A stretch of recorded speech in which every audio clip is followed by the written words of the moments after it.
Assalamualaikum warahmatullahi wabarakatuh. Halo semuanya, selamat siang. Kenalin, aku Kak Sabrina. Biasa dipanggil Sabrina atau Dina. Terserah kalian mau manggil aku kakak, Kak Sabrina atau Kak Dina. Nah, hari ini kabar teman-teman semua gimana nih? Baik atau mungkin lagi sedih atau mungkin lagi mood, lagi gak enak badan gitu. Alhamdulillah, kalau misalnya kabar teman-teman semua di sini baik. Oke, hari ini kita akan belajar tentang TIU, tes intelijensi umum, bab apa ya bab. Oke, hari ini kita akan bahas terkait bab deret aritmatika. Jadi di TIU itu ada biasanya tuh ada deret aritmatika. Nah, ada yang tahu nggak sih deret tuh apa? Deret bilangan tuh apa? Ada yang mau jawab?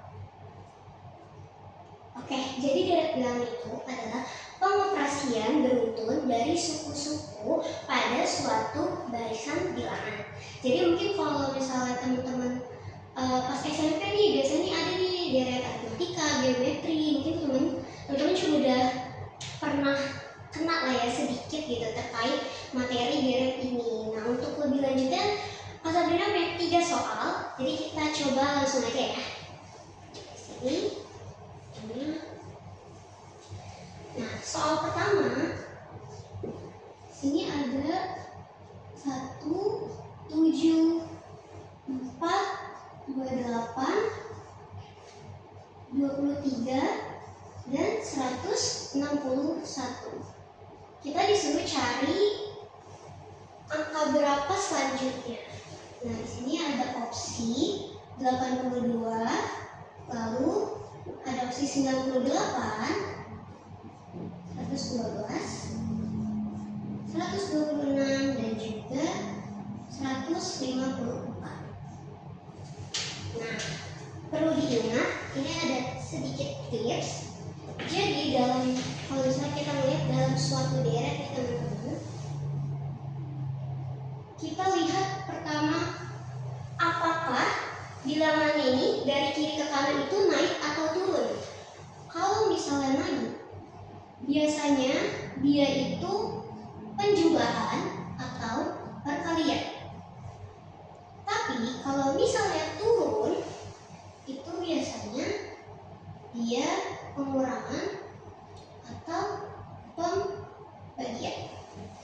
Nah, terus setelah kita lihat nih dari soal-soalnya, kita baru bisa lihat dari 3 suku awal. Nah, 3 suku awal itu apa?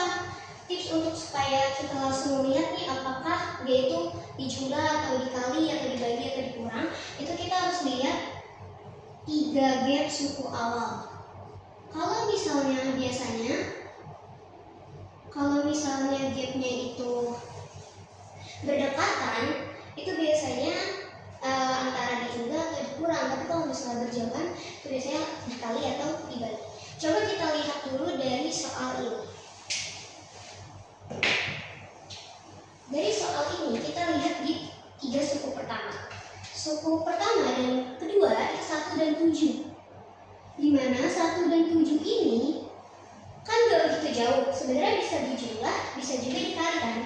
Kita klik dulu. Ini bisa dijumlah 6, bisa juga dikali 7. Nah, kita lihat dulu nih yang berikutnya, yang kedua sama ketiga, suku kedua sama ketiga. Ini dia dikurang 3. Nah, karena dia kan berdekatan gapnya. Lalu keempat, suku ketiga dan keempat. Nah, di sini kita bisa dapat nih 28 ini lumayan jauh gapnya dari 4. Berarti kemungkinan besar itu dikali. Nah, ini juga bisa dikali berapa? Dikali 7.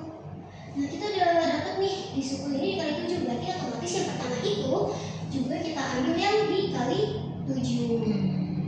Nah, baru di berikutnya kita tinggal lanjutkan. Ini dikurang 5, ini juga dikali 7.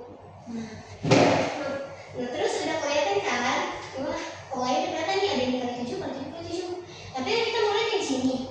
Kalau mau lihat di sini kan berarti kita harus yang berikutnya.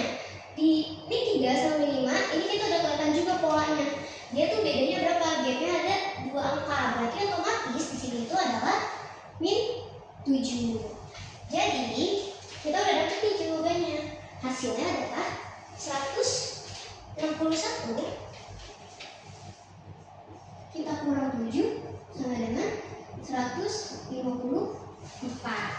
Berarti jawabannya yang mana? Jawabannya yang E.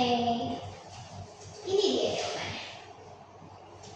Paham teman-teman sampai sini? Kalau misalnya ada yang belum paham, boleh langsung tunjuk tangan atau potong aja saat aku menjelaskan ya. Oke, udah paham semua. Sekarang kita lanjut ke soal kedua. Aku punya soal kedua di sini.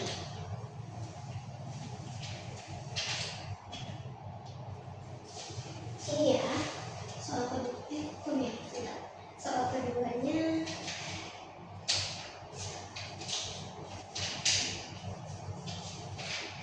Kalau misalnya aku kecepatan, bilang ya teman-teman. Ini ada 24, 25, lalu 28, 33, 40, 40, titik. Jadi kita mencari dua bilangan setelahnya. Ini opsinya ada 42 dan 59. Terus ada 44 dan 60.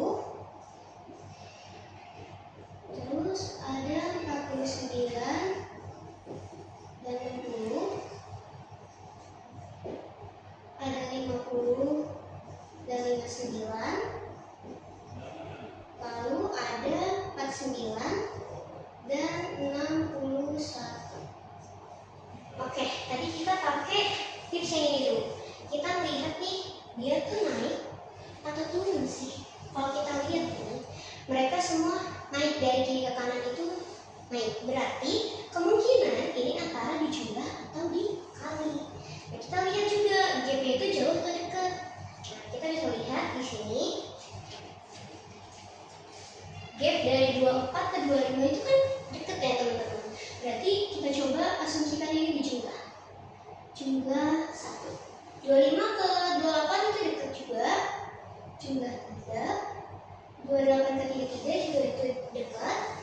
Plus 5. Dan ini 33 ke 40 itu plus 7. Nah, dari sini kita udah kelihatan nih teman-teman. Polanya udah kelihatan. 1, 3, 5, 7. Jadi setiap dijumlah itu ditambahkan 2. Berarti otomatis bilangan setelahnya di sini ditambah 9, di sini ditambah 11. Jadi hasilnya adalah kita jumlahkan. Yang pertama itu 40 kita tambah 9 sama dengan 49. Lalu yang kedua 49 kita tambah 11 sama dengan 60. Jadi jawabannya adalah opsi yang C. 49 dan 60. Oke. Di sini sampai sini ada yang mau bertanya? Atau kita lanjut? Oke, paham semua ya? Sip. Kita lanjut ya ke soal ketiga. Kita udah ketemu nih, ada yang kali, kurang, terus ada yang tambah. Nah, kita coba ke soal ketiga. Sini ya, soal ketiga ya. Oke. Di sini ada 240. Terus ada 120, ada 40, titik, ada 2 dan 1. Nah, tadi kan kita lihat tuh yang kosong tuh di belakang kan, yang paling belakang. Sekarang kita lihat yang kosong ada di tengah-tengah. Jadi kita harus cari yang ada di tengah-tengah. Ini opsinya 30, B-nya 10, C-nya 20, D-nya 8, E-nya 5. Oke, kita lihat lagi nih tadi yang tips ini nih. Kita lihat dari kiri ke kanan, apakah dia meningkat atau menurun? Ayo, ada yang tahu? Betul, dia menurun. Berarti kemungkinan antara dikurang atau dibagi. Nah, kita lihat lagi nih gapnya. Dari 240 ke 120 itu dekat atau jauh? Betul, jauh. Berarti otomatis dibagi. Kita pakai asumsi dulu. Ini kemungkinan dibagi ya teman-teman.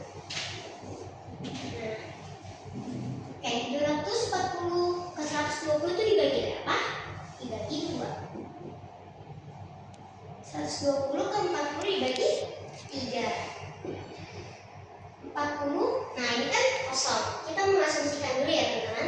Berarti 40 kalau ini kan polanya kelihatan, selalu ditambah 1 lagi gitu.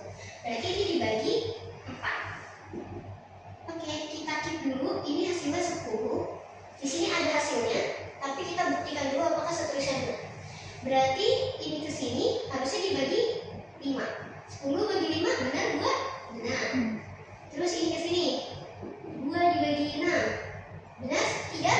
Benar. Oke, berarti udah terbukti bahwa hasilnya adalah ya B, 10 benar. Nah, oke, ini kurang lebih seperti ini teman-teman. Jadi kalau misalnya nanti kalian ketemu soalnya, kalian kalian ini tips ini, kalau kalian lihat dulu nih dari kiri ke kanan tuh dia naik apa turun, tapi biasanya juga banyak campuran, ntar naik, ntar turun gitu. Nah biasanya tuh nanti entah ada penjumlahan sama pembagian atau mungkin penjumlahan sama pengurangan gitu. Nanti kalian teliti lagi gitu. Terus baru kalian lihat gap dari 3 suku awal atau 2 suku awal juga gak apa-apa sih. Kalian bisa lihat ini gapnya tuh dekat atau jauh. Kalau dekat tuh kemungkinan ya penjumlahan, kalau enggak pengurangan. Kalau misalnya jauh itu kemungkinan dikali atau dibagi. Oke teman-teman, dari sini apakah ada yang ingin bertanya atau sudah paham? Oke, alhamdulillah kalau misalnya kalian paham. Nanti sampai sini Kak Sabrina akan kasih 3 contoh soal. Teman-teman boleh kerjain terlebih dahulu, baru nanti kita bahas lagi di pertemuan berikutnya. Oke teman-teman, cukup sekian pembelajaran hari ini. Semoga teman-teman semua bisa memahami pembelajaran terkait DRF ini, dan semoga ilmu yang kita pelajari ini menjadi ilmu yang berkah. Semangat semuanya.